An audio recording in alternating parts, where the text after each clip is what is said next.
O bispo Clodomir tem uma coleção de Rolex. Quem não sabe disso? Eu lembro que ele na reunião... esses panaca que defende eles, que acredita que não tem. Eu já participei de reunião de pastor com Clodomir falando, esse Rolex aqui é da igreja.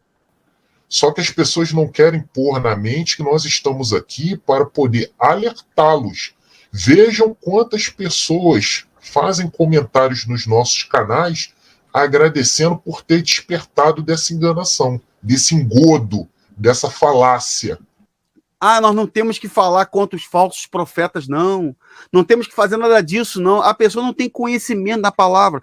Lá em Tito, capítulo 1, lá na epístola de Tito, a Paulo manda a carta a Tito, capítulo 1, a partir do verso 11, tem uma palavra que diz assim, ó. Você lê o contexto, você vai ver. Quando Paulo fala, é preciso fazê-los calar, porque andam pervertendo casas inteiras por torpe ganância. E isso não é uma mensagem única. O que mais tem são mensagens de que nós temos hoje a condição de levar a verdade para as pessoas.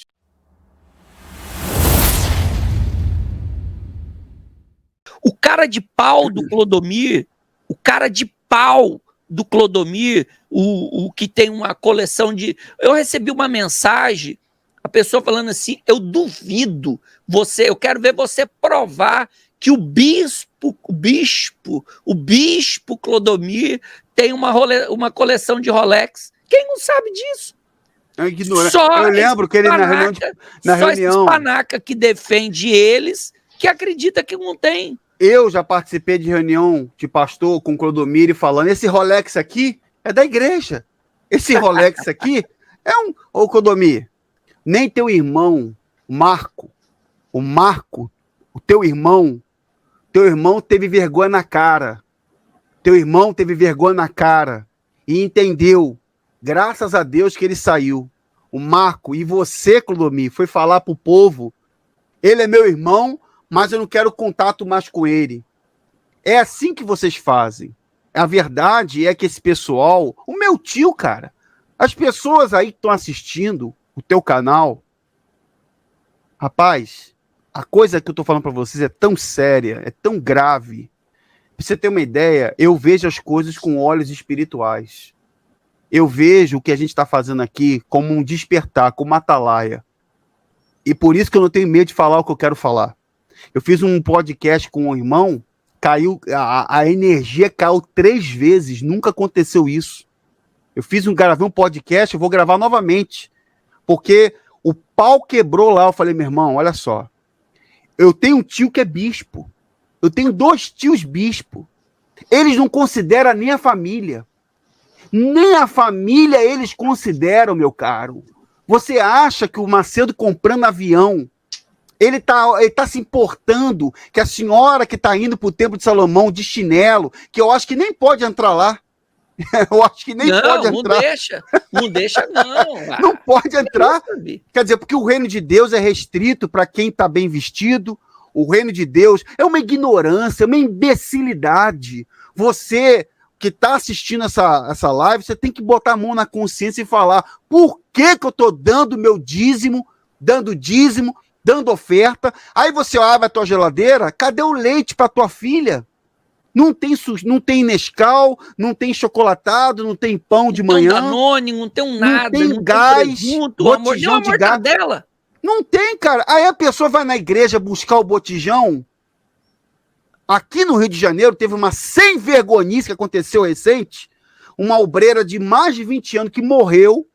Quem está no Rio agora é o Gonçalves, o bispo condenado pela justiça angolana. Está no Rio. Quer dizer, foi antes dele chegar, né? Mas a família da obreira foi lá no templo. Você tá ouvindo? Presta atenção. A família foi lá, cara, em Delcaxi, na catedral chamada Antiga Templo da Glória do Novo Israel.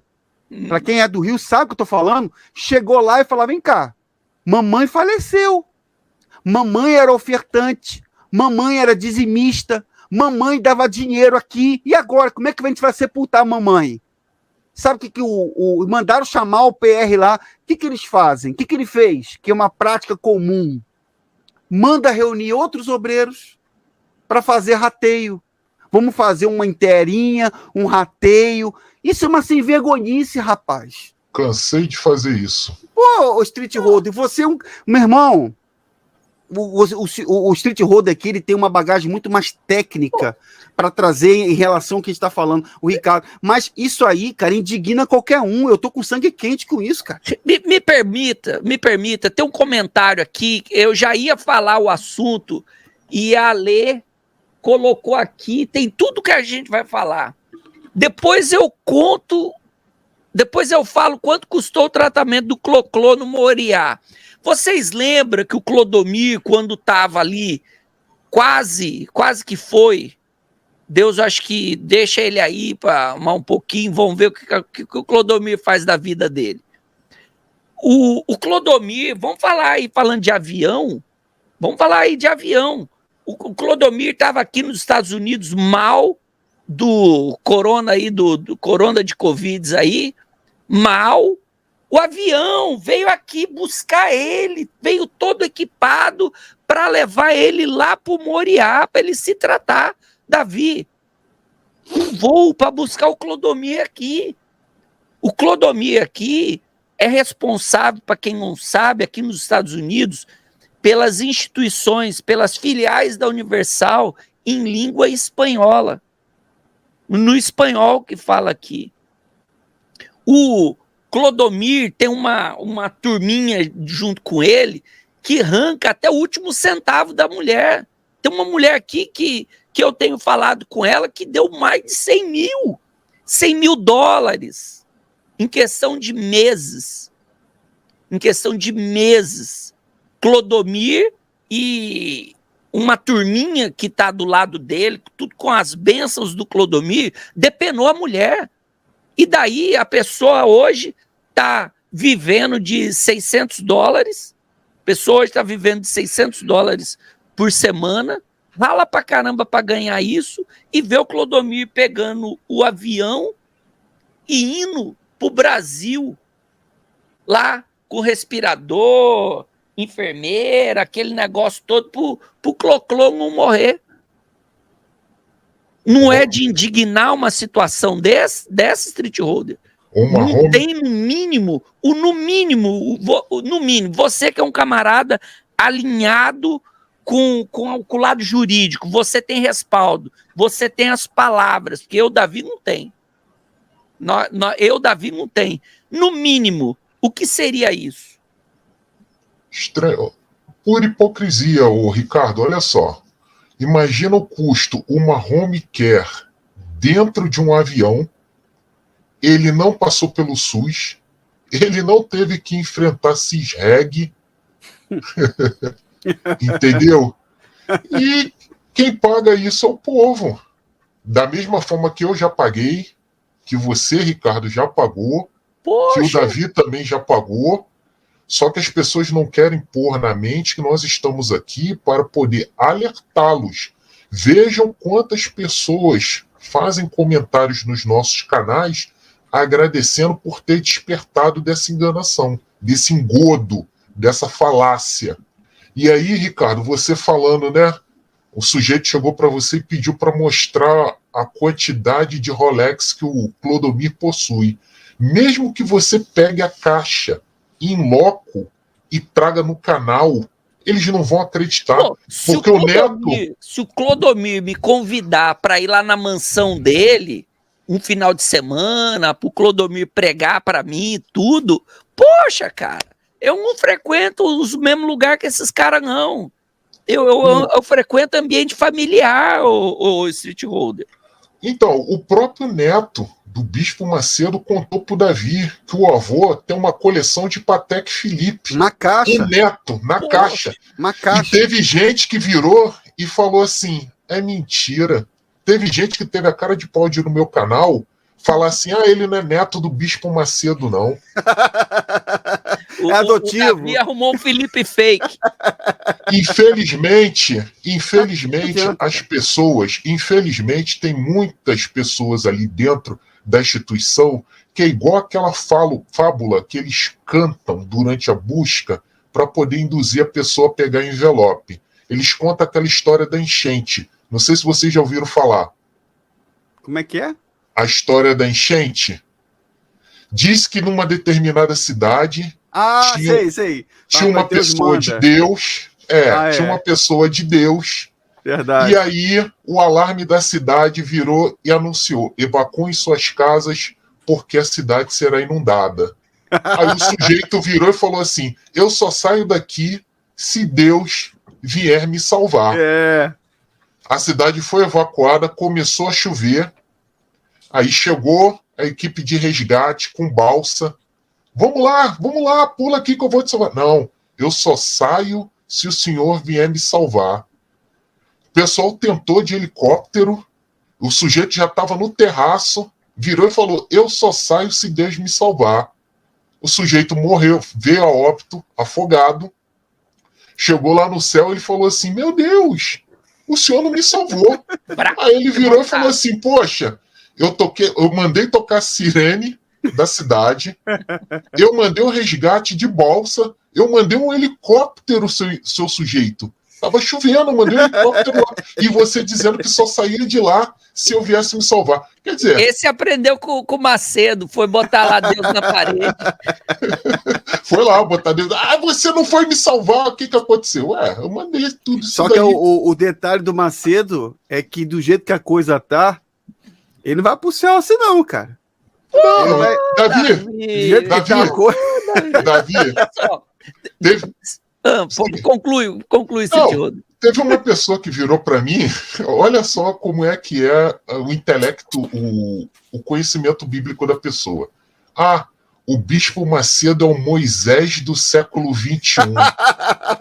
Aí eu virei para a pessoa e falei assim: olha só, Moisés não entrou na terra prometida.